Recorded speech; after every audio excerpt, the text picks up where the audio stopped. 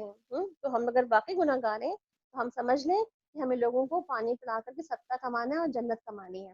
اور آپ کو وہ بھی یاد ہوگا نا کہ بنی اسرائیل کا وہ شخص, وہ فاحشہ یا وہ شخص جس نے کتے کو پانی پلایا تھا اور اپنی بخشش کروا لی تھی. اس کا مطلب ہے کہ پانی پلانا بہترین صدقہ ہے. اور دوسرا یہ کہ آپ دیکھیں کہ جس نے کوئی کنواں کھدوایا اور اس میں سے کوئی جن اور انسان اور پرندہ جس وقت تک قیامت تک وہ کنویں سے پانی پیتے رہیں گے لوگ تو اس کو اس کا اجر مسلسل ملتا رہے گا. اور سعد بن عبادہ کے بارے میں آتا ہے کہ انہوں نے کہا کہ پانی پلانا عمدہ اور بہترین صدقہ ہے. اور آپ وسلم نے یہ بھی فرمایا کہ جو شخص سفر میں ہو اور اس کے پاس پانی ہو تھوڑا ضرورت سے زائد اور وہ روک رکھے اور دوسرے کو پانی نہ دے تو اس کے لیے بارے میں کیا آتا ہے کہ اللہ تعالیٰ اس کی طرف دیکھے گا بھی نہیں, نہ اس سے بات کرے گا. اس کا مطلب ہے کہ اگر جتنا ہم اپنے پاس زیادہ راہ لے کے چلے ہیں, اگر ہم میں سے کوئی کسی وقت مانگتا ہے تو اس کو ضرور آفر کریں. آج کل تو اپنی بوٹل جو ہے نا چھپا کے رکھتے ہیں نا, اپنی بوٹل ساتھ ساتھ لیے رہتے ہیں اور کسی کو کچھ بھی آفر نہیں کرتے. تو کبھی ایسی بات ہو تو ہمیں لوگوں کو آفر کرنا چاہیے اس طرح سے. بہرحال تو یہاں سے ہمیں کیا بات پتہ چلتی ہے کہ اللہ سبحانہ تعالیٰ ہمیں جہنم والوں کو دکھانے کے بعد کیا کریں کہ وہاں جانے کے کچھ کام ہمیں دنیا میں ہی کر لینے چاہیے. ہم ان لوگوں کے پاس ایک ایسی کتاب لے کر آئے ہیں جس کو ہم نے علم کی بنا پر مفصل بنایا ہے اور جو ایمان لانے والوں کے لیے ہدایت اور رحمت ہے. اب کیا یہ لوگ اس کے سوا کسی اور بات کے منتظر ہیں کہ وہ انجام سامنے آ جائے جس کی کتاب خبر دے رہی ہے؟ جس روز وہ انجام سامنے آ گیا تو وہ لوگ جنہوں نے اسے نظر انداز کر دیا تھا کہیں گے کہ واقعی ہمارے رب کے رسول حق لے کر آئے تھے. پھر کیا اب ہمیں کچھ سفارشی ملیں گے جو ہمارے حق میں سفارش کریں, یا ہمیں دوبارہ واپس ہی بھیج دیا جائے تاکہ جو کچھ ہم پہلے کرتے تھے اس کے بجائے دوسرے طریقے پہ کام کر کے دکھائیں. انہوں نے اپنے آپ کو خسارے میں ڈالا اور سارے جھوٹ جو انہوں نے گھڑ رکھے تھے آج ان سے گم ہو گئے. در حقیقت تمہارا رب اللہ ہی ہے جس نے آسمانوں اور زمین کو 6 دنوں میں پیدا کیا, 6 days, اور پھر اپنے عرش پر جلوہ فرما ہوا, جو رات کو دن پر ڈھانک لیتا ہے اور پھر دن کو رات اور دن رات کے پیچھے دوڑا چلا آتا ہے, جس نے سورج اور چاند اور تارے پیدا کیے سب اسی کے تابع فرمان ہے.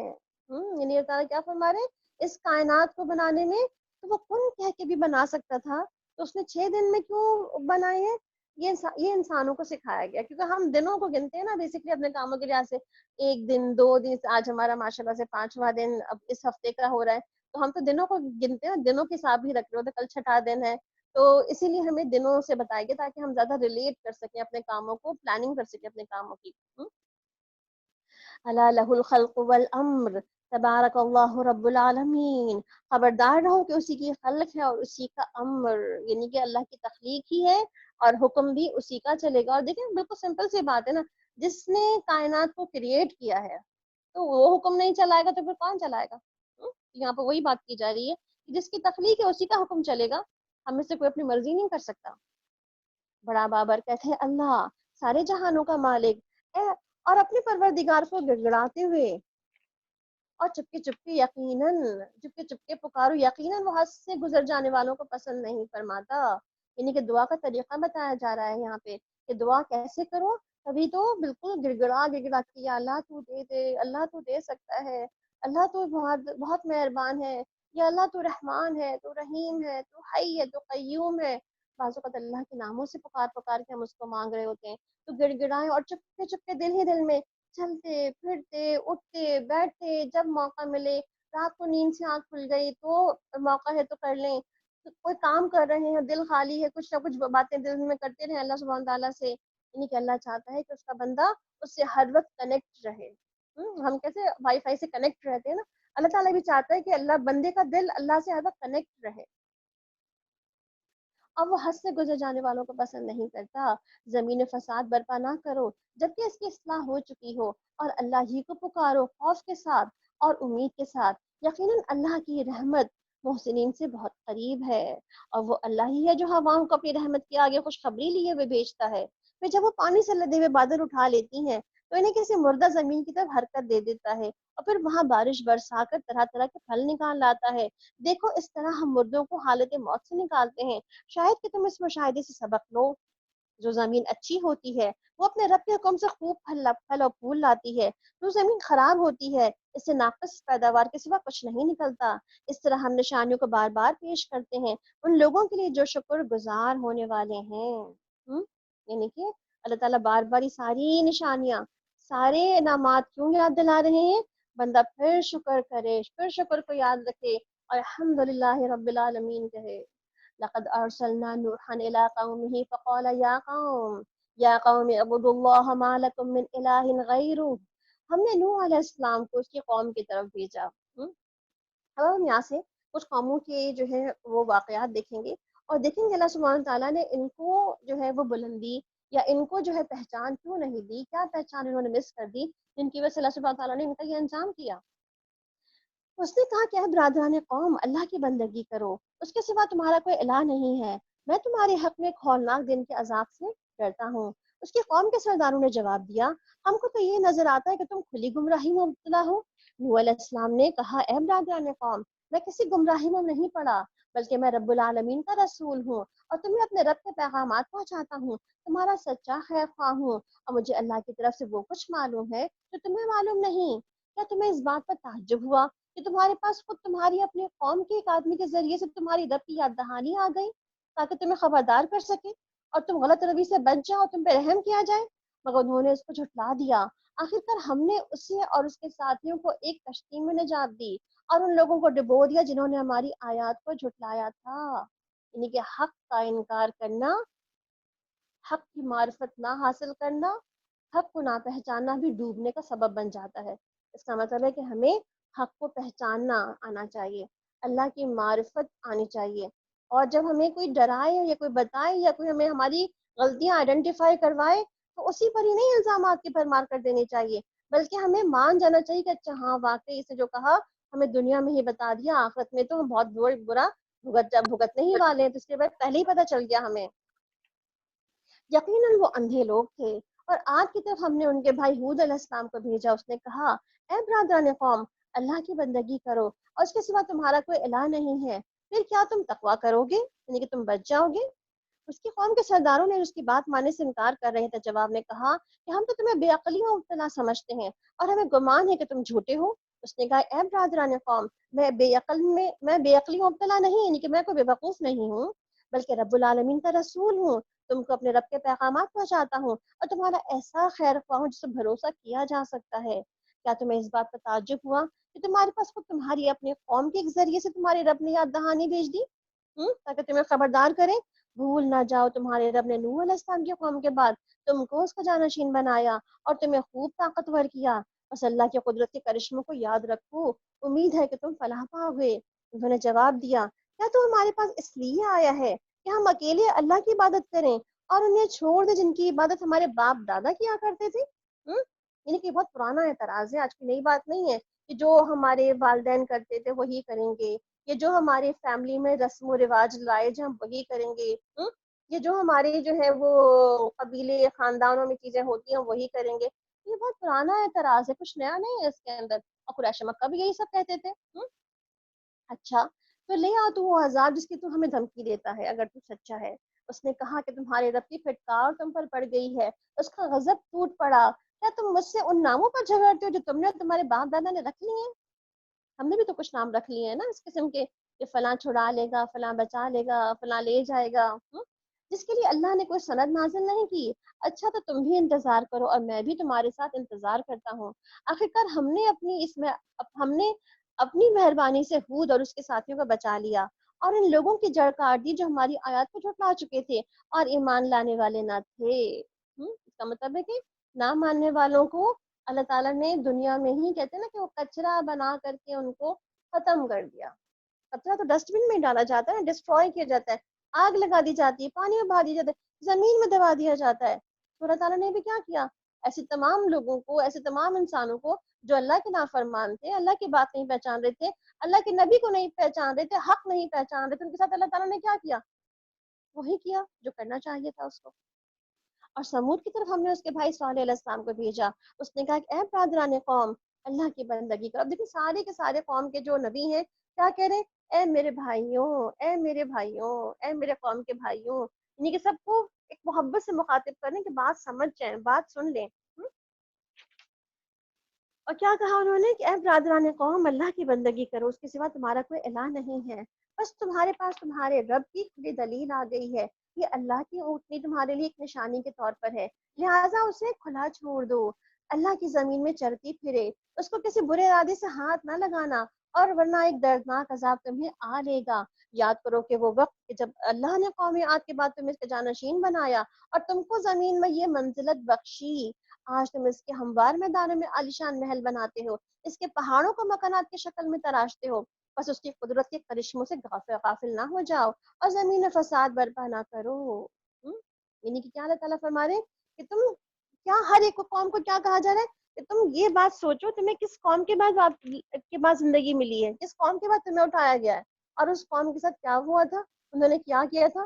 تاریخ سے سبق لو، پیچھے واقعات سے سمجھو، جانو، اپنی زندگی کو جو ہے تبدیل کرو کہ تم کیا ہو، تم کیا کر رہے ہو. نہ کہ جو پچھلے زمانے میں لوگ کرتے چلے آ رہے ہیں وہی سی روش پہ تم بھی چلے جاؤ.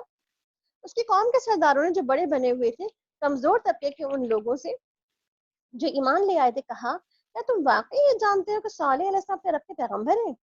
انہوں نے جواب دیا کہ بے شک جس پیغام کے ساتھ وہ بھیجے گئے ہیں اسے ہم مانتے ہیں.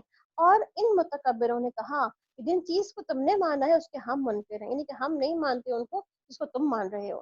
پھر انہوں نے اونٹنی کو مار ڈالا اور پوری سرکشی کے ساتھ اپنے رب کی حکم کی خلاف ورزی کر گزرے، اور صالح علیہ السلام سے کہہ دیا کہ لے آؤ وہ عذاب جس کی تم ہمیں دھمکی دیتے ہو اگر تم واقعی پیغمبروں میں سے ہو. آخرکار ایک دہلا دینے والی آفت نے انہیں آ لیا اور وہ اپنے گھروں میں اوندھے پڑے رہ گئے.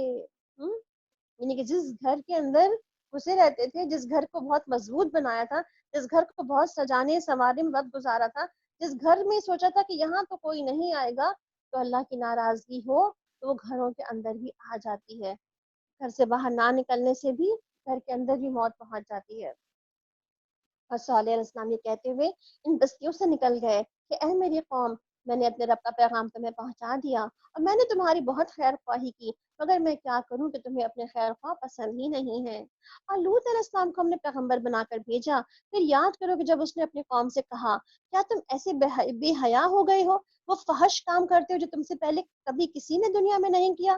تم عورتوں کو چھوڑ کر مردوں سے اپنی خواہش پوری کرتے ہو، یعنی ہومو سیکسول ہو. تو آپ دیکھیں کہ کس طرح اللہ تعالیٰ ایک سے ایک قوم کو بتایا جا رہے اور ہر قوم کی وہ برائی یا وہ خرابی اس کی آئیڈینٹیفائی کر رہے ہیں کہ جس کی وجہ سے سب سے زیادہ افیکٹ ہوا. بہرحال حقیقت ہے کہ تم لوگ بالکل ہی حد سے گزر جانے والے لوگ ہو. مگر اسی قوم کا جواب اس کے سوا کچھ نہ تھا کہ نکالو ان لوگوں کو ان بستیوں سے، بڑے پاک باز بنتے ہیں. آخر ہم نے لوط اور اس کے گھر والوں کو بجز اس کی بیوی کے جو پیچھے رہ جانے والوں میں سے تھی بچا کر نکال دیا اور اس قوم پر برسائی ایک بارش. پھر دیکھو کہ ان مجرموں کا کیا انجام ہوا. اب دیکھیں کس طرح اللہ تعالیٰ جو ہے وہ غلط کام کرنے والوں کو سزا دیتا ہے اور اس کے بعد ان کا نشان ہی مٹا دیتا ہے، ان کی باقیات کو لوگوں کے لیے عبرت کے لیے چھوڑ دیتا ہے. وَإِلَى مَدْيَنَ أَخَاهُمْ شُعَيْبًا قَالَ يَا قَوْمِ اعْبُدُوا اللَّهَ مَا لَكُم مِّنْ إِلَٰهٍ غَيْرُهُ. اور مدین والوں کی تو ہم نے شعیب علیہ السلام کو بھیجا. اس نے کہا اے برادران قوم، اللہ کی بندگی کرو، اس کے سوا تمہارا کوئی الہ نہیں ہے. تمہارے پاس تمہارے رب کی طرف سے رہنمائی آ گئی ہے، لہٰذا وزن اور پیمانے پورے کرو، لوگوں کو ان کی چیزوں میں گھاٹا نہ دو، زمین میں فساد برپا نہ کرو جبکہ اس کی اصلاح ہو چکی ہو. اس میں تمہاری بھلائی ہے اگر تم واقعی مومن ہو. اور ہر راستے پر راہزن بن کر نہ بیٹھ جاؤ، لوگوں کو خوفزدہ کرنے اور ایمان لانے والوں کو اللہ کے راستے سے روکنے لگو اور سیدھی راہ کو ٹیڑھے کرنے کے درپے ہو جاؤ. یاد کرو کہ وہ زمانہ کہ جب کہ تم تھوڑے تھے پھر اللہ نے تمہیں بہت کر دیا. آنکھیں کھول کر دیکھو کہ دنیا میں مفسدوں کا کیا انجام ہوا ہے. اگر تم میں سے ایک گروہ اس تعلیم پر جس کے ساتھ میں بھیجا گیا ہوں ایمان لاتا ہے اور دوسرا ایمان نہیں لاتا تو صبر کے ساتھ دیکھتے رہو یہاں تک کہ اللہ ہمارے درمیان فیصلہ کر دے، اور وہی سب سے بہتر فیصلہ کرنے والا ہے. یہاں پہ کیا پتہ چل رہا ہے ہمیں کہ صرف شرک ہی نہیں وجہ بنتی بعض اوقات قوموں کی تباہی کی، یعنی کہ شرک کی وجہ نہیں بنتی قوموں کی تباہی کی، بلکہ یہ جو کرپشن ہے یہ بھی تباہی کی وجہ بن سکتی ہے، یہ بھی عذاب کا خمیازہ جو ہے لا سکتی ہے. یہ بھی عذاب کے دروازے ہمارے لیے کھلوا سکتی ہے۔ یہاں پہ یہی پتہ چل رہا ہے نا ہمیں کہ شعیب علیہ السلام کی قوم کیا کر رہی تھی، یہی کر رہی تھی نا جو آج ہم دیکھ رہے ہیں، آج ہم کر رہے ہیں۔ کیسے جو ہے ہم اپنے وزن کے پیمانے ہمارے یہاں مختلف ہو گئے ہیں، کیسے جو ہم زمین پہ ہم لوگوں نے فساد سے بھر دیا ہے، کس طرح جو ہے ہم نے ڈکیتیاں، چوریاں، سب چیزیں جو ہے بہت عام کر لی ہیں۔ تو جب یہ سب چیزیں ہوتی ہیں نا تو یہ بھی قوموں کی تباہی اور بربادی اور جو ہے اللہ تعالیٰ کی طرف سے عذاب کا آنے کا پیش خیمہ ہوتی ہیں۔ یہاں سے نواں پارہ سٹارٹ ہو رہا ہے، ہم نویں پارے کی کچھ آیات تلاوت سن لیتے ہیں۔ مدیہ تیار ہے آیاتیں اگر سن سکتے ہیں ہم کچھ؟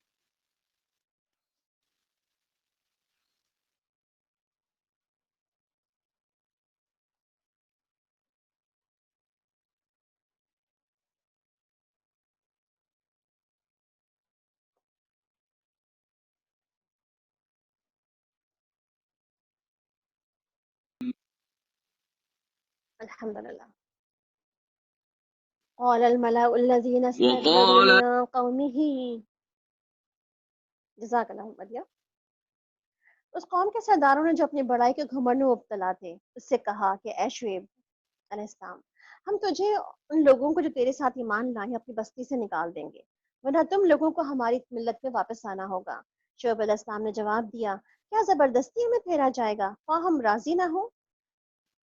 یعنی کہ ہم آنا نہ چاہیں تو پھر بھی تمہیں زبردستی کرو گے ہمارے ساتھ؟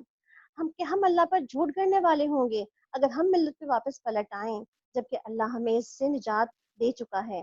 ہمارے لیے تو اس کی طرف پلٹنا کسی طرح ممکن ہی نہیں، الا یہ کہ ہمارا رب ہی ایسا چاہے۔ ہمارے رب کا علم ہر چیز پر حاوی ہے اور اسی پر ہم نے اعتماد کر لیا۔ اے ہمارے رب، ہمارے اور ہماری قوم کے درمیان ٹھیک ٹھیک فیصلہ کر دے، تو بہترین فیصلہ کرنے والا ہے۔ تو آپ دیکھیں قوم کے سردار، قوم کے بڑے، ہر وقت قوم کے بڑے کچھ نہ کچھ لوگ ہوتے ہی ہیں جو عوام کو اپنے پیچھے لگا لیتے ہیں، اور عوام آنکھیں بند کر کے ان کے پیچھے چلنا شروع کر دیتی ہے۔ عوام جو اب قوم کے لیڈرز جو کہتے ہیں، عوام ان کے پیچھے آنکھیں بند کر کے اندھا دھند کام کر رہی ہوتی ہے۔ یہ دیکھے بغیر کہ قوم کا لیڈر کہاں لے جا رہا ہے، اس کو کتنی کرپشن کر چکا ہے، وہ کتنا ظلم کر رہا ہے وہ معاشرے میں لوگوں کے ساتھ، کتنا وہ خیر خواہ ہے قوم کا، ملک کا اور اپنے علاقے کا، اپنے لوگوں کا، اس کے باوجود بھی آنکھیں بند کر کے اس کے پیچھے چل رہے ہوتے ہیں۔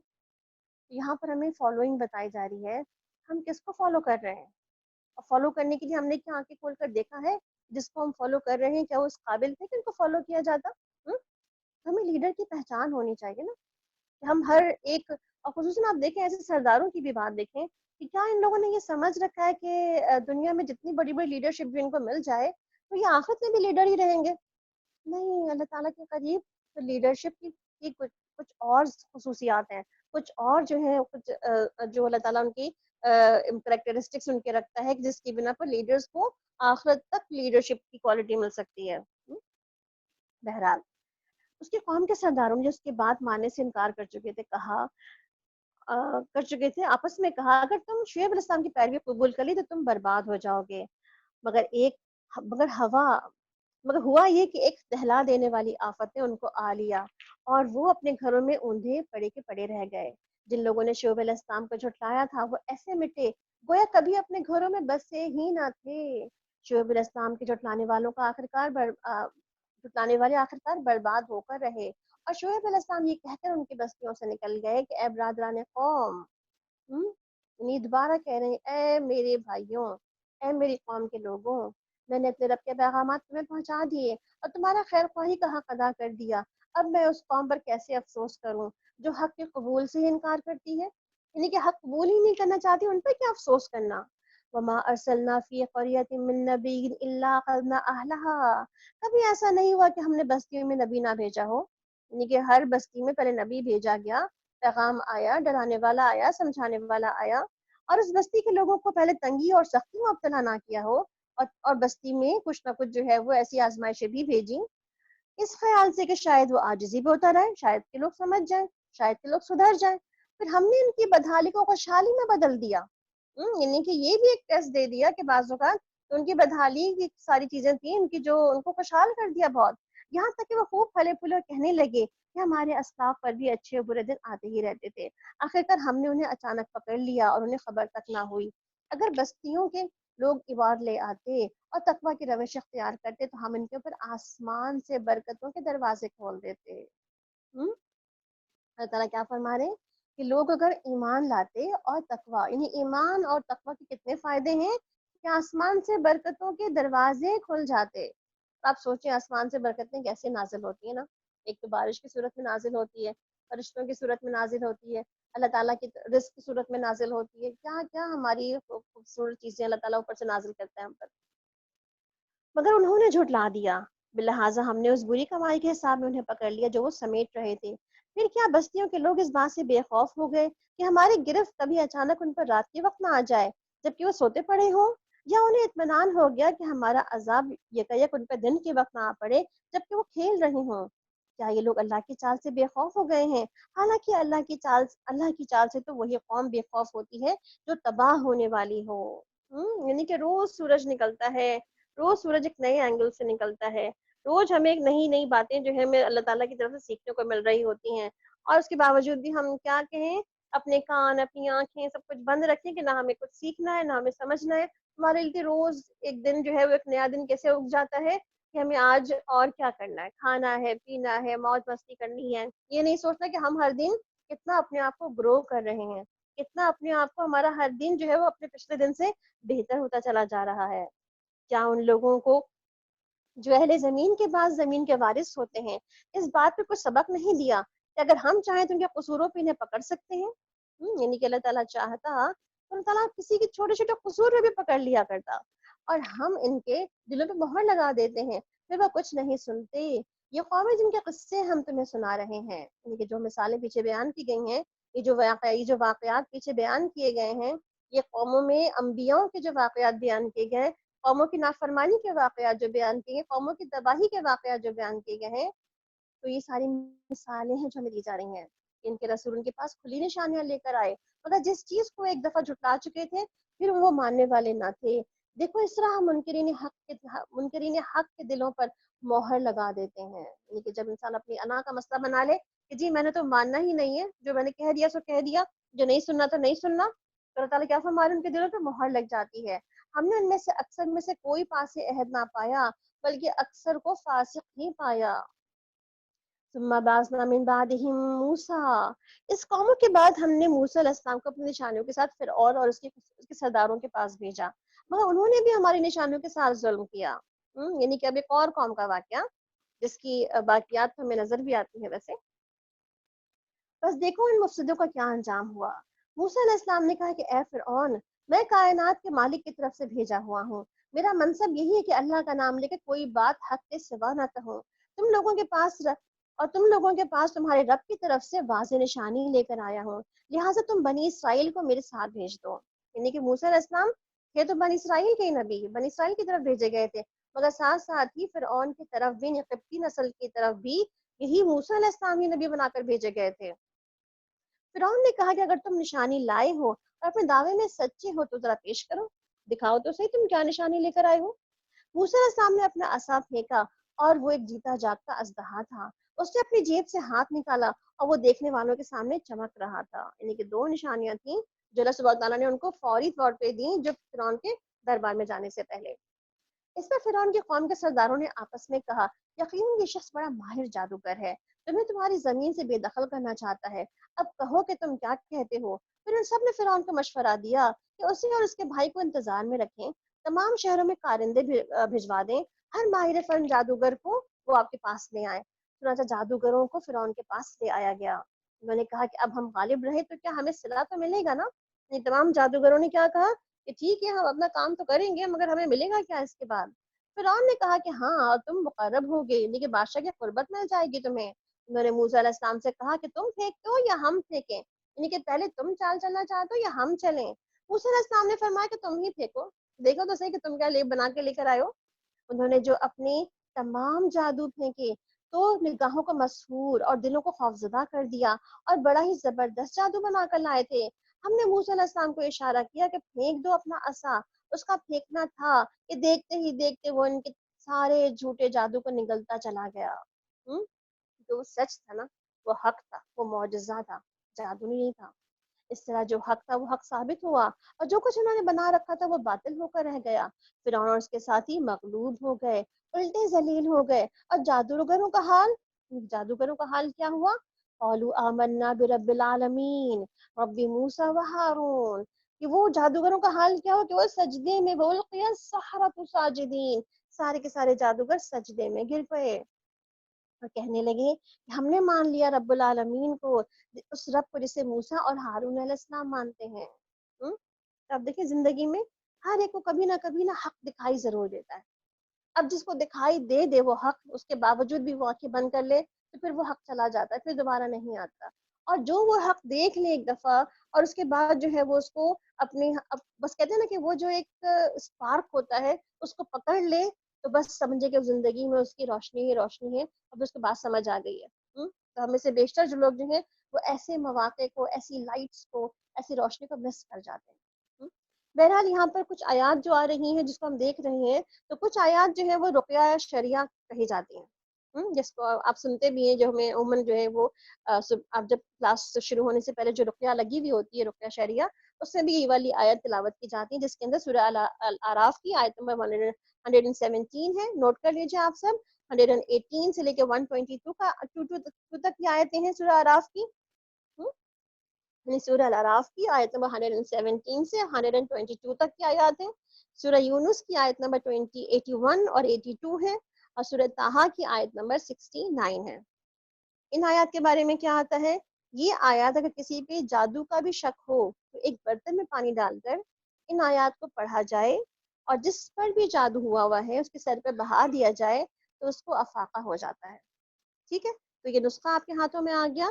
اور انشاءاللہ رقیہ شریعہ جو ہے، شریعت کی ساری جو جتنی بھی ساری آیات اور دعائیں جو ہیں وہ ایک جگہ اکٹھی کر دی گئی ہیں، جس کو آیت شفا بھی کہا جاتا ہے. انشاءاللہ آپ کے ساتھ گروپ میں شیئر کر دیں گے تاکہ آپ اس کو پڑھ لیں، دیکھ لیں، اور اس کے مطابق جو ہے پھر اپنا علاج خود بھی کر سکتے ہیں اور دوسروں کو بھی بتا سکتے ہیں اس طرح سے کہ وہ بھی جو ہے اپنی ایسی تمام، کہتے ہیں نا کہ وہم میں اور شک میں رہنا نہیں چاہیے، بلکہ یقین کی طرف آ جانا چاہیے. یقین کیا ہے کہ آپ اس عمل کو کر لیں اور اپنے آپ کو بالکل پیور ملے کہ جی اب تو کچھ نہیں ہے مجھے، الحمدللہ جو بھی میرا شک شبہ تھا وہ سب دور ہو گیا انشاءاللہ. فرعون نے کہا کہ تم اس پر ایمان لے آئے قبل اس کے کہ میں تمہیں اجازت دیتا.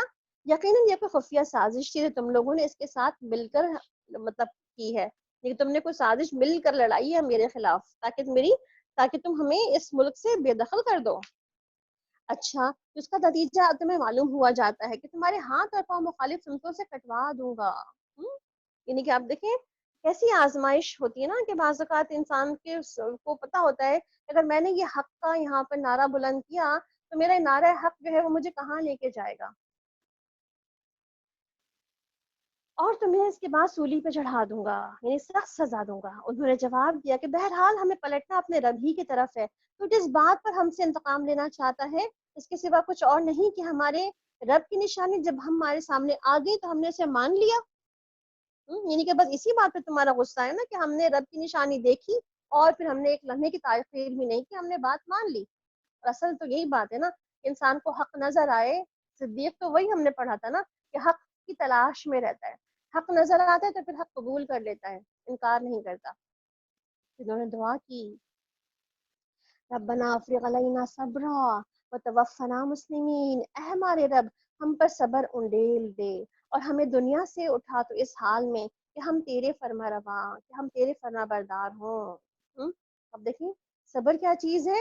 اپنے آپ کو کنٹرول کر لینا، اپنے آپ کو روک لینا. اور پیچھے ہم نے کیا پڑھا تھا؟ وَاسْتَعِینُوا بِالصَّبْرِ وَالصَّلَاةِ، یعنی کہ بعض اوقات آپ کو صبر بھی روک دیتی ہے اور صلاح بھی روک دیتی ہے بہت سے برے کاموں کی طرف. اور آپ دیکھیں بعض اوقات بڑے بڑے غم ملتے ہیں نا ہمیں، کبھی اپنوں کا غم ہوتا ہے، کبھی کسی کا غم ہوتا ہے، کبھی کسی کے جانے کا غم ہوتا ہے. کسی کے جانے کے غم میں اسی وقت اگر ہم فوری طور پر محسوس کر لینا کہ یہ غم کا وقت ہے، اس کو ہمیں سمجھنا چاہیے. جیسے کہ میرے والد صاحب کی جو وفات ہوئی تو بالکل عین مغرب کا وقت تھا، مغرب کی اذانیں ہو رہی تھی باہر اور ان کی جو ہے وہ ان کی ڈیتھ ہوئی، اور اس وقت ہم سب وہاں موجود تھے. اور سب سے پہلی بات جو ہم سب کے دل میں آئی کہ سب سے پہلے نماز پڑھ لینی چاہیے. نماز پڑھ لیں گے تو انشاءاللہ العزیز ہمارے دل کو اطمینان آ جائے گا. اور اس یقین کے ساتھ ہم سب ساری کاروائی اس وقت وہیں چھوڑی، سب کے سب ہم سب نیچے ہاسپٹل میں جا کے وہیں پہ ہمیں جگہ بنائی، ہم سب نے وہاں وضو کیا، سب نے نمازیں پڑھی. الحمدللہ اس نماز کے بعد جو دل کو قرار اور دل کو سکون آیا.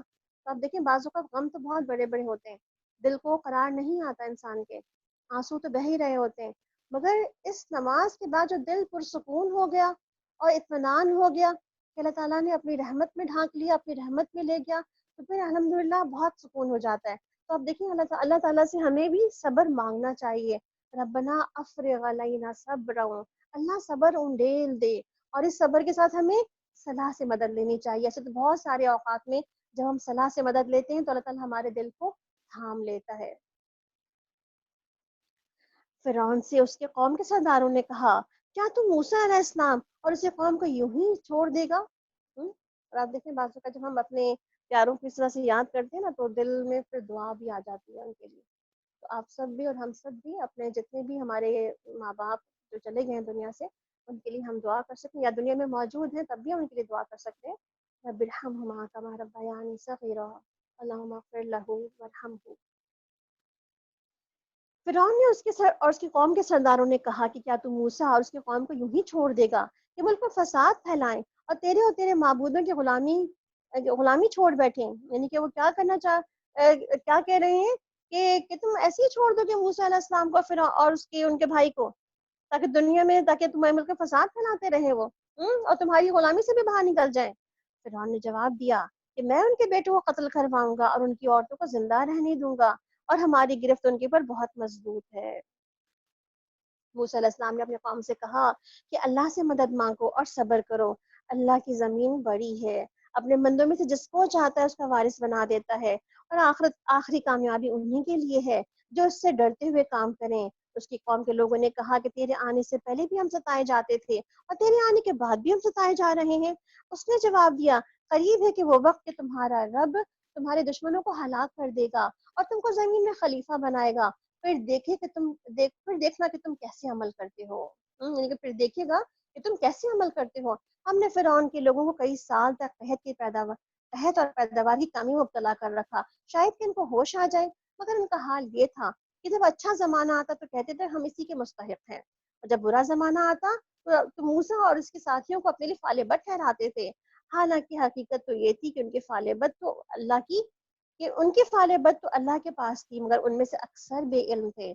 انہوں نے موسیٰ علیہ السلام سے کہا کہ تم نے ہمیں جادو سے مسحور کرنے کے لیے تم خواہ کوئی نشانی لے کر آ جاؤ، مگر ہم تمہاری کسی بات کو نہیں ماننے والے. یعنی کیا کہہ رہے ہیں، تم ساری چیزیں جو ہمیں لے کر آ رہے ہو نا ہمیں ڈرانے کے لیے، ہم اس کو بالکل نہیں مانتے. آخرکار ہم نے ان پر طوفان بھیج دیا، ٹڈی دل چھوڑے، یعنی کہ ٹڈی دل جو فصلیں کھا جاتے ہیں. ابھی آپ نے سنا ہوگا پچھلے مہینوں میں کس طرح ہماری بہت سے سندھ کے بہت سے علاقوں میں ٹڈی دل کا حملہ بھی ہوا. تو عموماً یہ بھی اللہ تعالیٰ کی طرف سے ایک عذاب بھی ہوتا ہے کہ آپ کے کھانے کی تمام چیزیں ٹڈی دل ہی کھا جائیں اور آپ کے لیے کچھ نہ بچے، ساری فصل چاٹ جاتے ہیں یہ لوگ. پھر اسی طرح سے کچھ کیڑے مکوڑے نے کہ جوئیں پھیلا دی، سرسریاں پھیلا دی، مینڈک نکالے، خون برسایا، یہ سب نشانیاں الگ الگ کر کے دکھائیں، مگر وہ سرکشی کیے چلے گئے. اور وہ بڑے ہی مجرم لوگ تھے. جب کبھی ان پہ کوئی بلا نازل ہوتی تو کہتے کہ اے موسیٰ علیہ السلام، تجھے اپنے رب کی طرف سے جو منصب حاصل ہے اس کی بنا پر ہمارے حق میں دعا کر، اگر اب تو نے ہم سے یہ ٹلوا دیا تو ہم تیری بات مان لیں گے اور تیرے ساتھ بنی اسرائیل کو تیرے ساتھ بھیج دیں گے. یعنی کہ ہر عذاب پر، ہر مصیبت کے آنے پر یہی دعا کرواتے موسیٰ علیہ السلام سے. تو آپ دیکھیں نا ہر ساری مصیبتیں ایک دم سے نہیں آ گئیں، باری باری آئی تھی، ایک ایک کر کے آئی تھی، وقفے سے آئی تھی اور بتانے کے لیے آئی تھی اب بھی مان جاؤ، اب بھی سدھر جاؤ، اب بھی وقت ہے، اب بھی مہلت ہے. یہ تو ہمارے ساتھ بھی ہو رہا ہے نا، اب بھی وقت ہے، اب بھی مہلت ہے، ابھی بھی مان جاؤ، ابھی بھی اللہ کی طرف آ جاؤ، اللہ کا دامن وسیع ہے رحمت کا. مگر جب ہم ان کے اوپر سے اپنا عذاب ایک مدت مقرر تک ہٹا دیتے تو جس کو وہ بہرحال پہنچنے والے تھے تو یکلخت تو اپنے عہد سے پھر جاتے. وہ کیا کہتے تھے، پہلے تو کہتے تھے کہ ٹھیک ہے تم یہ عذاب ہٹا دو گے تو ہم بنی اسرائیل کو تمہارے ساتھ بھیج دیں گے، اور جب وہ عذاب ہٹتا تو وہ عہد سے پھر جاتے تھے. تب ہم نے ان سے انتقام لیا اور انہیں سمندر میں غرق کر دیا، کیونکہ انہوں نے ہمارے نشانوں کو جھٹلایا تھا اور ان سے وہ غافل ہو گئے تھے. اور ان کی جگہ ہم نے ان لوگوں کو جو کمزور بنا کر رکھے گئے تھے اس سرزمین کی مشرق و مغرب کا وارث بنا دیا، جسے ہم نے برکتوں سے مالا مال کیا تھا. وتمت کلمۃ ربک الحسنی، اس طرح بنی اسرائیل کے حق میں تیرے رب کا وعدہ خیر پورا ہوا کیونکہ انہوں نے صبر سے کام لیا تھا۔ یہاں پر کیا بات پتہ چل رہی ہے ہمیں؟ کیونکہ بنی اسرائیل نے صبر سے کام لیا تھا، اسی لیے اللہ سبحانہ تعالیٰ نے ان کو وہاں سے بچا کے نکالا، ان کو جو ہے وہ انہوں نے پہچان لیا تھا رب کو۔ یہ اور بات ہے کہ ان کا دل ڈاوا ڈول ہوتا ہی رہتا تھا، کبھی موسیٰ علیہ السلام کو سمجھتے تھے کہ یہ ہماری حق میں بہتر ہے، کبھی انہیں کو سمجھتے تھے کہ تمہاری وجہ سے ساری مصیبت آئی ہے ہم پر، مگر صبر پھر بھی ان کے اندر تھا۔ تو اللہ دیکھتا ہے بندے کے اندر کوئی کوالٹی کیا ذرہ برابر بھی موجود ہے، تھوڑا بہت بھی ہم استغفار کرتے ہیں، تھوڑا بہت بھی اللہ تعالیٰ سے ہم ڈرتے ہیں، اگر ہم تھوڑا بھی ڈرتے ہیں اللہ تعالیٰ سے، تھوڑا بھی استغفار کرتے ہیں اللہ تعالیٰ کی طرف، ہم تھوڑا بھی صبر کرتے ہیں اپنی مصیبتوں پہ، مشکلات پہ، تو اللہ تعالیٰ پھر ہمیں ضرور اس میں سے نکال دیتا ہے۔ تو کیا بات ہو رہی ہے یہاں پہ کہ پیچھے واقعات ہم دیکھ رہے تھے، قوموں کو بچایا نہیں گیا، ایون فرعون کی قوم کو بھی بچایا نہیں گیا، مگر بنی اسرائیل کو بچا لیا گیا۔ کیوں؟ ان کے اندر تھوڑی بہت بھی کچھ انسانی صفات، اللہ تعالیٰ کی جو دیوی احکامات تھے، کچھ نہ کچھ صورت میں موجود تھے، اور فرعون اور اس کی قوم کا وہ سب کچھ برباد کر دیا جو کچھ وہ بناتے اور چڑھاتے تھے۔ بنی اسرائیل کو ہمیں سمندر سے گزار دیا، پھر وہ چلے اور راستے میں ایک ایسی قوم کے پاس ان کا گزر ہوا جو اپنے چند بتوں کی بہت ہی پوجا میں لگی ہوئی تھی۔ کہنے لگے اے موسیٰ علیہ السلام، ہمارے لیے بھی کوئی ایسا معبود بنا دیں جیسا کہ ان لوگوں کا معبود ہے۔ یہ کیوں کہہ رہے تھے؟ آپ دیکھیں، جو قومیں نا صدیوں جو ہے وہ کبھی غلامی کی کیفیت میں رہتی ہیں، خصوصاً ایسے لوگوں کی غلامی کی کیفیت کہ جہاں پر مشرک شرک ہو، تو ایسے لوگوں کے منہ سے یہ باتیں نکلنا کوئی بہت ہی انوکھی بات نہیں ہے، کیونکہ انہوں نے ساری زندگی دیکھی یہ چیزیں تھیں کہ کس طرح پوجا پاٹ ہوتی ہے، کیسے جو ہے وہ چیزوں کو بنا بنا کے ان کی پرستش کی جاتی ہے۔ تو انہوں نے بھی کہہ دیا کہ ہمیں بھی کوئی ایسا بنا دو، ہمارا رب ہمیں دکھتا تو ہے نہیں، تو کم از کم ہمارے لیے ایسا کوئی معبود ہی بنا دو۔ موسیٰ علیہ السلام نے کہا کہ تم لوگ بڑی نادانی کی بات کرتے ہو، یہ لوگ جس طریقے کی پیروی کر رہے ہو تو برباد ہونے والا ہے، اور جو عمل وہ کر رہے ہیں وہ سراسر باطل ہے، سراسر غلط ہے۔ بیسیکلی تقویٰ کیا ہے؟ ہمارے اندر سے شرک کا خاتمہ ہے، شرک کی رمق کا بھی خاتمہ کیا جا رہا ہے اسی طرح سے۔ پھر موسیٰ علیہ السلام نے کہا کیا میں اللہ کے سوا کوئی اور معبود تمہارے لیے تلاش کروں، حالانکہ وہ اللہ ہی ہے جس نے تمہیں دنیا بھر کی قوموں پر فضیلت بخشی ہے۔ یعنی کہ میں اللہ کے سوا اور کون سا معبود ڈھونڈوں تمہارے لیے جس نے تم کو اتنی بڑی قوم سے جو ہے اس کے ظلم سے نجات دلائی ہے، تمہیں وہاں سے بچا کے نکالی، کیا اس کے علاوہ بھی کوئی اور الہ ہو سکتا ہے؟ اور وہ وقت یاد کرو کہ جب ہم نے فرعون والوں سے تمہیں نجات دی، اس کا حال یہ تھا کہ تمہیں سخت عذاب میں مبتلا کر رکھتا تھا، تمہارے بیٹوں کو قتل کرتا، تمہاری عورتوں کو زندہ رہنے دیتا، اور اسی میں تمہارے رب کی طرف سے تمہاری بڑی آزمائش تھی۔ ہم نے موسیٰ علیہ السلام کو 30 راتوں کے لیے طلب کیا اور بعد میں 10 دن کا اور اضافہ کر دیا، اور اس طرح اس کے رب کی مقررہ مدت پورے 40 دن ہو گئی۔ موسیٰ علیہ السلام نے موسیٰ علیہ السلام نے چلتے ہوئے اپنے بھائی سے ہارون علیہ السلام سے کہا کہ میرے پیچھے تم میری قوم کی جانشینی کرنا، یعنی کہ میں تو جا رہا ہوں، میرے پیچھے تم کیا کرنا، تم جو ہے وہ جانشینی کرنا، دیکھنا کہ قوم کے ساتھ کیا مسائل ہیں تم ان کا حل کر دینا، ٹھیک ہے، یعنی کہ ان کو لک آفٹر کرنا اور ٹھیک کام کرتے رہنا اور بگاڑ پیدا کرنے کی طریقے پہ نہ چلنا۔ پھر جب وہ ہمارے مقرر کیے ہوئے وقت پہنچا اور اس کے رب نے اس سے کلام کیا تو اس نے التجا کی، اے میرے رب مجھے وہ نظر دے کہ میں تجھے دیکھ سکوں۔ یہ کوئی ایسی بات نہیں تھی کہ وہ ایک ان کا غلط کوئی وہ نہیں تھا، جب انسان بہت محبت کرتا ہے کسی سے اس کو دیکھنا بھی چاہتا ہے، تو وہ کہتے ہیں کہ اللہ تعالیٰ سے اتنی ان کی محبت تھی کہ وہ بھاگتے دوڑتے سب سے آگے آگے پہنچ جایا کرتے تھے، شوق میں پہنچا کرتے تھے، تو کہتے ہیں کیا ہے کہ اللہ تعالیٰ مجھے تمہیں دیکھنا ہے، تو اللہ تعالیٰ کیا فرما رہے ہیں کہ تم مجھے نہیں دیکھ سکتے، ہاں اگر سامنے کی پہاڑ پہ ذرا سے تم دیکھو، اگر وہ اپنی جگہ پہ قائم رہ جائے تو البتہ تم مجھے دیکھ سکو گے۔ حالانکہ چنانچہ اس کے رب نے پہاڑ پہ تجلی کی تو وہ ریزہ ریزہ ہو گیا اور موسیٰ غش کھا کر کے گر پڑے۔ جب ہوش آیا تو بولے کہ پاک ہے تیری ذات، میں تیری حضور توبہ کرتا ہوں، میں تیرے حضور توبہ کرتا ہوں اور سب سے پہلا ایمان لانے والا میں ہوں۔ فرمایا کہ اے موسیٰ علیہ السلام، میں نے تمہیں تمام لوگوں پر ترجیح دے کر منتخب کیا ہے کہ میری پیغمبری کے لیے، یعنی کہ اللہ تعالیٰ نے کیا فرمایا کہ میں نے تمہیں تمام لوگوں میں اپنی پیغمبری کے لیے منتخب کیا ہے اور مجھ سے ہم کلام ہو، یعنی کہ سب سے کلام نہیں کیا اللہ سبحانہ تعالیٰ نے، موسیٰ علیہ السلام کو آنر بخشا کہ ان سے کلام کیا۔ تو اب دیکھیں یہاں پہ کچھ باتیں پتہ چل رہی ہیں ہمیں، وہ کیا ہے کہ اللہ سبحانہ تعالیٰ نے یہاں موسیٰ علیہ السلام کو جو ہے وہ اتنے سارے جو ہے وہ کہتے ہیں نا کہ ان کو کچھ ان کا رینک ایلیویٹ کیا، کہ ان سے خطاب بھی کیا، ان کو اوپر بھی بلایا، ان کو جو ہے بہت ہی یکسوئی کے ساتھ علم بھی دیا، یعنی کہ 40 ڈیز کے لیے باقاعدہ ملاقات کی. تو آپ دیکھیں جس وقت ہم بہت ہی کچھ سیکھنا چاہتے ہیں نا، کچھ جاننا چاہتے ہیں، کچھ پڑھنا چاہتے ہیں، اس کے لیے ہمیں بہت یکسوئی چاہیے ہوتی ہے، بہت سکون اور کام جو نا کہتے ہیں بہت کامنس چاہیے ہوتی ہے. تو علم حاصل کرنے کے لیے یکسوئی بہت ضروری ہے. صحابہ کرام کی مثال کو لے لیجئے، کیسے وہ علم حاصل کیا کرتے تھے. یعنی کہ اور آپ دیکھیں نا کہ وہ پہاڑ پہ جو بلایا گیا، اس کا مطلب ہے کہ پہاڑ پہ کتنی خاموشی اور کتنا سکون اور کتنی جو یکسوئی ہوتی ہے کہ جس وقت کوئی انسان کو ڈسٹریکشن نہیں ہوتی. اور ایون اسے آپ دیکھیں کہ آپ صلی اللہ علیہ وسلم نے بھی اپنی غور و فکر کے لیے، اپنی یکسوئی کے لیے انہوں نے بھی پہاڑ منتخب کیا تھا. وہ بھی غار حرا میں جا کے وہاں بیٹھا کرتے تھے. علم حاصل کرنے کے لیے ہمیں سکوت چاہیے ہوتا ہے، خاموشی چاہیے ہوتی ہے، تبھی بات جو ہے نا دل کے اندر اثر کرتی ہے اور دماغ اس کو قبول بھی کرتا ہے. موسیٰ علیہ السلام کو پہاڑ پہ غور و فکر کے لیے بلایا گیا تھا. تو یہاں پہ اللہ تعالیٰ کیا فرما رہے ہیں کہ جب وہ پہاڑ پہ بلائے گئے تو کس طرح انہوں نے اللہ تعالیٰ سے اپنی ایک خواہش کا اظہار بھی کر دیا، اور فوراً ہی کیا کہا کہ بس جو کچھ میں تجھے دوں اس سے لے اور شکر بجا لا. یعنی کہ جو مل رہا ہے، جو کتاب تمہیں ملی ہے، جو تمہیں احکامات ملے ہیں، اس کو لو اور تم شکر بجا لاؤ. اس کے بعد ہم نے موسیٰ علیہ السلام کو ہر شعبہ زندگی سے متعلق نصیحت اور تفصیلی ہدایت تختیوں پر لکھ کر دی، اور اس نے کہا اور اس سے کہا ان ہدایات کو مضبوط ہاتھوں سے تھام لو اور اپنی قوم کو حکم دو کہ اس کے بہتر مفہوم کی پیروی کریں. عنقریب تمہیں فاسقوں کے گھر دکھا دیں گے. میں اپنی نشانیوں سے ان لوگوں کی نگاہیں پھیر دوں گا جو بغیر کسی حق کے زمین میں بڑے بنتے ہیں. ہاں وہ نشانی دیکھ لیں کبھی اس پر ایمان نہ لائیں گے. اگر سیدھا راستہ ان کے سامنے آ جائے تو اسے اختیار نہ کریں گے، اور اگر ٹیڑھا راستہ نظر آئے تو اس پہ چل پڑیں گے. اس لیے انہوں نے ہماری نشانیوں کو جھٹلایا اور اس سے بے پرواہی کرتے گئے. ہماری نشانیوں کو جس نے جھٹلایا اور آخرت کی پیشی کا انکار کیا، اس کے سارے اعمال ضائع ہو گئے. کیا لوگ اس کے سوا کچھ اور بھی جزا پا سکتے ہیں کہ جیسا کریں ویسا بھریں.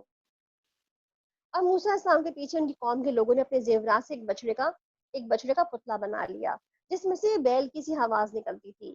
کیا انہیں نظر نہ آتا تھا کہ وہ ان سے بولتا نہیں، یعنی کوئی باتیں نہیں کرتا ان سے، نہ کسی معاملے میں ان کی رہنمائی کرتا ہے. پھر بھی انہوں نے اسے معبود بنا لیا اور وہ سخت ظالم تھے.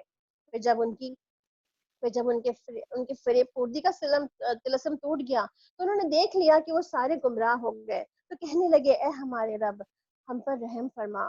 کیا کہا انہوں نے کہ اللہ تو ہم پر رحم فرما، ہم پر مغفرت کر، اگر تو نے ایسا نہ کیا تو ہم برباد ہو جائیں گے. ادھر موسیٰ علیہ السلام سخت غصے اور رنج میں بھرے ہوئے اپنی قوم کی طرف پلٹے اور آتے ہی اس نے کہا کہ بہت بری جانشینی کی تم لوگوں نے میرے بعد. کیا تم سے اتنا صبر نہ ہوا کہ اپنے رب کا حکم کا انتظار کر لیتے؟ تختیاں پھینک دی اور اپنے بھائی ہارون کے سر کے بالوں کو پکڑ کر کھینچا. ہارون علیہ السلام نے کہا کہ اے میری ماں کے بیٹے، ان لوگوں نے مجھے دبا لیا اور قریب تھا کہ مجھے مار ڈالتے. بس دشمنوں کو مجھ پر ہنسنے کا موقع نہ دے اور ظالم گروہ کے ساتھ مجھے شامل نہ کر. تو آپ دیکھیں نا یہاں پر موسیٰ علیہ السلام کی جلد بازی بھی نظر آ رہی کہ جلدی وہ آئے. اب پتہ چلا اپنی قوم کے بارے میں قوم نے کیا کیا ہے، اور جلدی آ کر کے انہوں نے فوری طور پہ اپنے بھائی کا سر پکڑ لیا اور سب کچھ. تو اب دیکھیں بعض اوقات بہت سے کام جو ہے نا ہم کچھ نیکی کام بھی بہت جلدی کرنا چاہتے ہیں. تو بات دیکھیں جلد بازی چاہے نیک کام کی ہی ہو، بعض اوقات وہ بھی فتنے میں مبتلا کر دیتی ہے نا انسان کو. تو اجل جو ہے بعض اوقات کسی بھی چیز کی طرف لے جائے ہمیں وہ قابل مذمت ہی ہوتا ہے. ہاں مگر یہ نہیں ہے جیسے اذان کا وقت داخل ہو جائے اور پھر ہم نماز نہ پڑھیں تو یہ تو اجل نہیں ہے. ہم اگر اذان کا وقت داخل ہی نہ ہو، اذان ہی نہ ہو، اور اس کے علاوہ ہم اس سے وقت سے پہلے نماز شروع کر دیں تو یہ بھی اجل ہے، یہ بھی پسندیدہ نہیں ہے.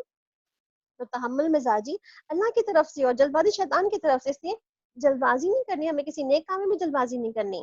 نماز کو اس کے اول وقت ادا کرنا تو افضل عمل، مگر نماز کو وقت سے پہلے ہی پڑھ لینا یہ افضل عمل نہیں ہے. ہم جیسے آج جمعہ ہے الحمدللہ، جمعے کے دن مسجد میں جانا کتنی بڑی فضیلت ہے اس کی. تو اب دیکھیں آج تو الحمدللہ ہماری مسجدیں بند ہیں. اللہ تعالیٰ خیر و عافیت سے ہماری مسجدوں کے دروازے ہمارے لیے کھولے کہ ہمارے گھروں میں خیر و برکتیں آئیں اس سے.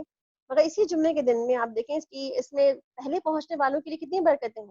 آپ نے کیا فرمایا کہ پہلی گھڑی میں جو داخل ہو گیا وہ اونٹ کی قربانی کرتا ہے، تو دوسری گھڑی میں داخل ہوتا ہے وہ گائے کی قربانی کرتا ہے، تو تیسری گھڑی میں داخل ہوتا ہے وہ سینگ والا دمبا قربان کرتا ہے، اور جو چوتھی گھڑی میں داخل ہوتا ہے وہ مرغی قربان کرتا ہے، اور جو پانچویں گھڑی میں داخل ہوتا ہے وہ انڈے کا ثواب پاتا ہے. اس کا مطلب ہے کہ جو پہلے آئے گا اس کو پہلے زیادہ ملے گا اور اچھا ملے گا اور بہتر ملے گا. اس کا مطلب ہے جلدی کرنی چاہیے ہمیں کہیں نہ کہیں، مگر بہت سے معاملات میں جلدی نہیں بھی کرنی چاہیے ہمیں.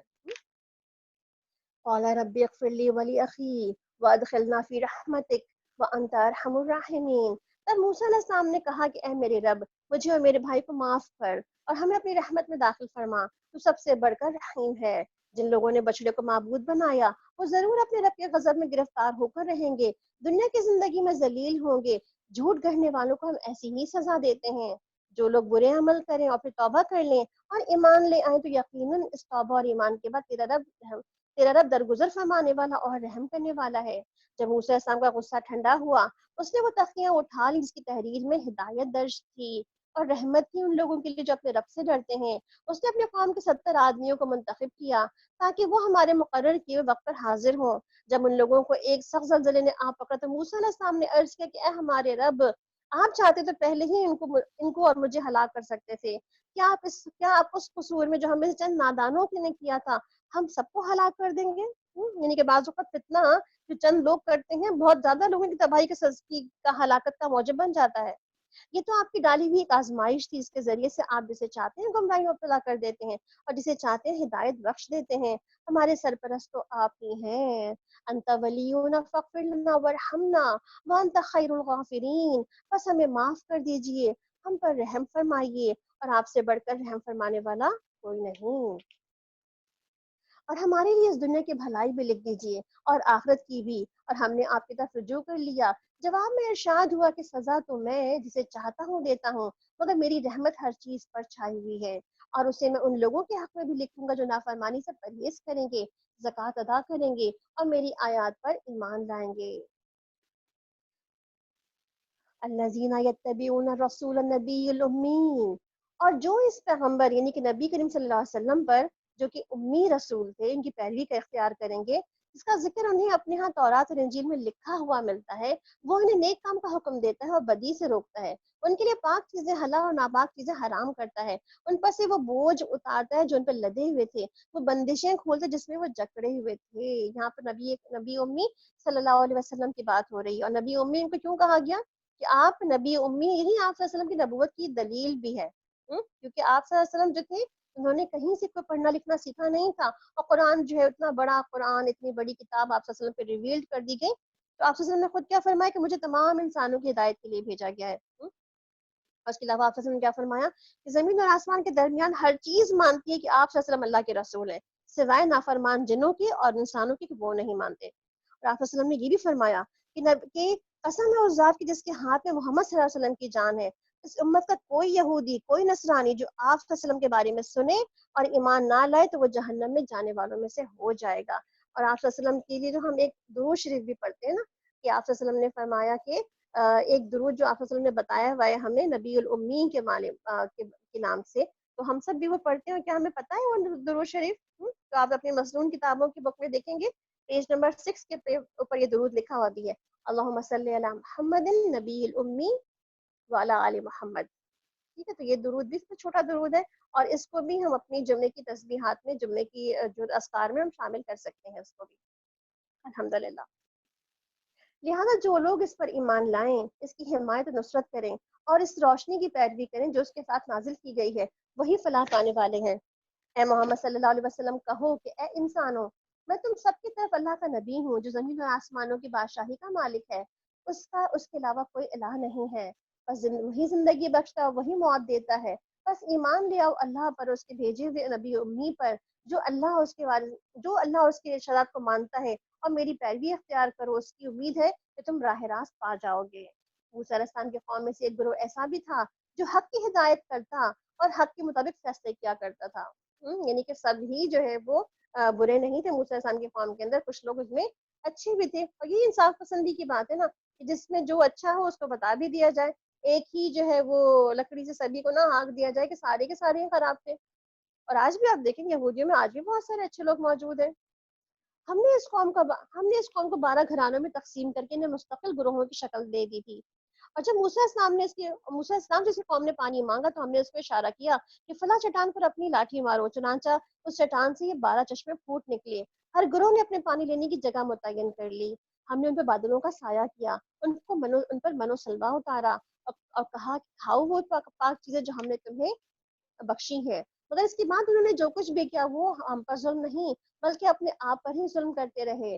یاد کرو کہ وہ وقت جب ان سے کہا گیا تھا کہ اس بستی میں جا کر بس جاؤ، اس کی پیداوار میں سے حسب منشا جہاں سے کھانا چاہو کھاؤ، اور حتتن کہتے ہوئے جانا، شہر کے دروازے میں سجدہ ریز ہوتے ہوئے داخل ہونا، ہم تمہاری خطائیں بخش دیں گے اور نیک رویہ اختیار کرنے والوں کو مزید فضل سے نوازیں گے۔ مگر جو لوگ ان میں سے ظالم تھے انہوں نے اس بات کو جو ان سے کی گئی تھی، جو ان سے کہی گئی تھی، بدل ڈالا، اور نتیجہ یہ ہوا کہ ہم نے ان کے ظلم کی پاداش میں ان پر آسمان سے عذاب بھیج دیا۔ اور ذرا ان کی ایک بستی کا حال بھی ذرا پوچھو جو سمندر کے کنارے واقع تھی، انہیں یاد دلاؤ کہ وہ وہاں پہ انہیں یاد دلاؤ کہ وہ واقع کہ وہاں جو لوگ تھے وہ ہفتے والے دن کے احکامات کی خلاف ورزی کرتے تھے۔ یہ وہی پیچھے جو ہم سورہ بقرہ میں بھی پڑھتے ہوئے چھوڑ آئے تھے ہم، کہ ہفتے والے کے دن کے واقع، تو یہی اسی واقعے کی تفصیلات یہاں پر آ رہی ہیں کہ یہ مچھلیاں کیونکہ یہ لوگ مچھیرے تھے، بیسیکلی مچھیروں کی بستی تھی ایک، جو دریا اردن کے کنارے پہ قائم تھی، تو اس کے بارے میں بات ہو رہی ہے یہاں پہ۔ یہ مچھلیاں سبت والے دن ہی ابھر ابھر کے سطح پر آ جاتی تھیں، یعنی کہ سامنے اچھلتی کودتی نظر آتی تھیں، اور سب کے سوا باقی دنوں میں نظر نہیں آتی تھی۔ یعنی کتنی بڑی آزمائش تھی نا کہ جو سارے دن پکڑنے کے لیے بیٹھے تو مچھلی آ ہی نہیں رہی ہے، اور جس دن پکڑ ہی نہیں سکتے اس دن مچھلیاں نظر آ رہی ہیں۔ یہ اس لیے ہوتا تھا کہ ہم ان کی نافرمانیوں کی وجہ سے ان کو آزمائش میں ڈال رہے تھے، اور انہیں یہ بھی یاد دلاؤ کہ جب ان میں سے ایک گروہ نے دوسرے گروہ سے کہا تھا کہ تم ایسے لوگوں کو کیوں نصیحت کرتے ہو جنہیں اللہ ہلاک کرنے والا یا سخت سزا دینے والا ہے، تو انہوں نے جواب دیا تھا کہ ہم یہ سب کچھ تمہارے رب کے حضور اپنی معذرت پیش کرنے کے لیے کرتے ہیں، اور اس امید پر کرتے ہیں کہ شاید یہ لوگ اس نافرمانی سے پرہیز کرنے لگیں۔ آخر کار جب وہ ہدایت کو بالکل ہی فراموش کر گئے جو انہیں یاد کرائی گئی تھیں، تو ہم نے ان لوگوں کو بچا لیا جو برائی سے روکتے تھے، اور باقی سب لوگ جو ظالم تھے نافرمانیوں پر سخت عذاب میں پکڑ لیا۔ پھر جب وہ پوری سرکشی کے ساتھ وہی کام کیے چلے گئے جنہیں سے ان کو روکا گیا تھا، تو ہم نے کہا کہ بندر بن جاؤ، ذلیل اور خوار۔ یعنی کہ جب بات نہیں مانی تو اللہ تعالیٰ نے بھی اپنی سزا ان پہ نافذ کر دی۔